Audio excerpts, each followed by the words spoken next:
Informasi pertama di Kompas Petang datang dari Komisi Pemberantasan Korupsi yang menetapkan Sekjen Partai Nasdem Patris Rio Capella sebagai tersangka dalam kasus gratifikasi dalam proses penangkapan atau penanganan perkara bantuan daerah. Kasus dugaan gratifikasi ini juga melibatkan Gubernur Sumatera Utara nonaktif Gatot Pujo Nugroho yang juga sudah ditetapkan menjadi tersangka. KPK menyebutkan Rio ditetapkan sebagai tersangka karena penyidik telah menemukan 2 alat bukti yang cukup untuk menunjukkan keterkaitan anggota Komisi 3 DPR ini dengan kasus yang disangkakan kepadanya. Penetapan Rio sebagai tersangka merupakan hasil pengembangan penyidikan dari kasus yang menjerat Gubernur nonaktif Sumatera Utara Gatot Pujo Nugroho dan istrinya Evi Susanti. Rio dalam kasus ini diduga menerima imbalan atau gratifikasi dari pihak lain.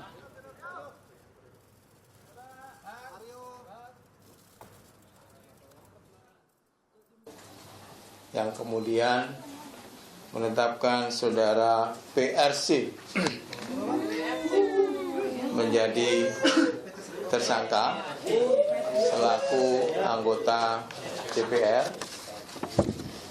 Dugaan pasal yang diduga dilanggar adalah pasal 12 huruf A, huruf B atau pasal 11 Undang-Undang Nomor 31 Tahun 99 sebagaimana diubah dengan Undang-Undang Nomor 20 Tahun 2001 tentang pemberantasan tindak pidana korupsi. Ini berkaitan dengan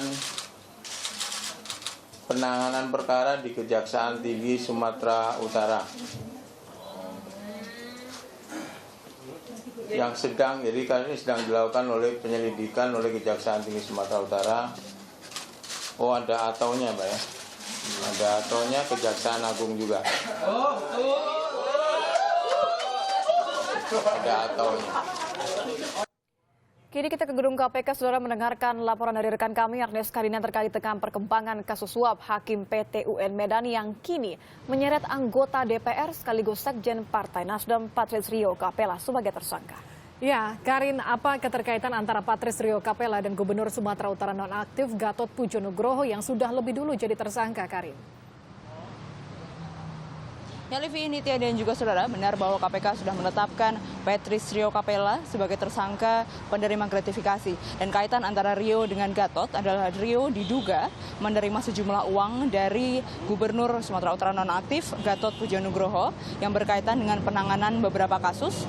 Salah satunya yang disebutkan oleh KPK adalah penanganan kasus bansos dan juga tunggakan dana bagi hasil dan penyertaan modal sejumlah BUMD di Provinsi Sumatera Utara.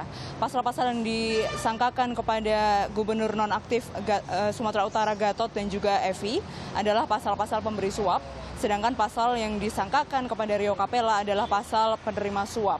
KPK belum menyebutkan berapa jumlah suap yang diberikan dari Gatot kepada Rio Capella, namun ada informasi yang beredar bahwa jumlahnya sekitar 200 juta rupiah. Dan diduga, saudara, dalam keterkaitan pembahasan kasus ini antara Gatot dan Rio Capella diduga memfasilitasi pertemuan antara Gatot yang merupakan politisi Partai PKS dengan Tengku Eri Nuradi yang merupakan waktu itu wakil gubernur Sumatera Utara dengan beberapa pihak dari Partai Nasdem termasuk Patris Rio Capella dan juga Surya Paloh, dan hal ini berkaitan diduga dengan bagaimana nantinya pembahasan kasus bansos di Kejaksaan Agung. Sebelumnya, saudara, sudah sempat ada rekaman pembicaraan yang diputarkan oleh pihak KPK di persidangan yang saat itu adalah sidang perdana untuk panitera PT UN Medan, yaitu Syamsir Yusvan. Pembicaraan antara istri dari Gatot Pujo Nugroho, yaitu Evi Susanti, dengan ajudan dari Gatot. Dan kami akan sampaikan kepada Anda secara pasti apa yang disampaikan oleh Evi. Evi menyatakan bahwa besok saya mesti ke PT UN, Pak, karena putusan hari Selasa. Kemudian ditanggapi oleh ajudan Gatot, iya.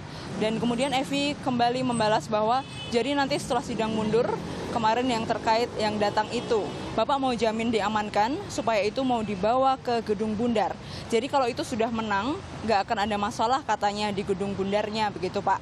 Dan dari rekaman pembicaraan yang diputarkan oleh pihak jaksa penuntut umum di persidangan saat itu, diduga kuat bahwa gedung bundar yang disebutkan oleh Evi yang berkaitan dengan Jampitsus atau berkaitan dengan Kejaksaan Agung. Dan hal ini saudara diduga juga berkaitan dengan bagaimana posisi dari Jaksa Agung HM Prasetyo yang dulu merupakan politisi Partai Nasdem. Sudah diakui oleh Gatot dan juga Evi dan juga Tengku Eri Nuradi bahwa memang ada pertemuan antara ketiganya bersama dengan Surya Paloh dan juga Patrice Rio Capella. Namun saat dikonfirmasi oleh pihak media, mereka menyatakan bahwa pertemuan itu sama sekali tidak membahas mengenai kasus, melainkan hanya membahas mengenai islah atau bagaimana hubungan antara Gatot dan juga Tengku Eri Nuradi sebagai sama-sama penguasa di Sumatera Utara. Dan juga mereka membantah bahwa ada sejumlah uang yang disampaikan dalam pertemuan-pertemuan tersebut. Nah, sementara saudara hingga saat ini Kejaksaan sudah mengambil kasus bansos yang dulu ditangani oleh Kejati Sumut, dan kemudian hingga saat ini walaupun sudah banyak yang diperiksa, baik itu Gatot, kemudian Evi, dan juga sudah memeriksa Tengku Eri Nuradi dan beberapa pihak dari pihak Sumatera Utara, namun pihak Kejaksaan belum juga menetapkan tersangka terkait dengan kasus bansos. Dan sebelum ini saudara, kami sempat berbincang dengan Jaksa Agung yang hadir ke KPK dan disebutkan oleh Jaksa Agung bahwa beliau memberikan kebebasan kepada Gatot maupun kepada siapapun yang menyatakan ada hubungan antara kejaksaan dan juga bagaimana nanti kasus ini bergulir di kejaksaan. Namun pihak dari Jaksa Agung menyatakan kasus ini sepenuhnya ada di tangan KPK dan jika ada pernyataan tentu ada buktinya. Maka nantinya Jaksa Agung menanggapi hal ini dengan ringan dan juga tidak ambil pusing berkaitan dengan hal ini, dan pihaknya tidak mau membahas lebih lanjut dan hanya menyerahkan bagaimana pembahasan kasus ini kepada KPK. Dan hingga saat ini juga kasus ini memang merupakan kasus yang berkembang sejak ada operasi tangkap tangan yang dilakukan KPK di PT UN Medan beberapa waktu yang lalu.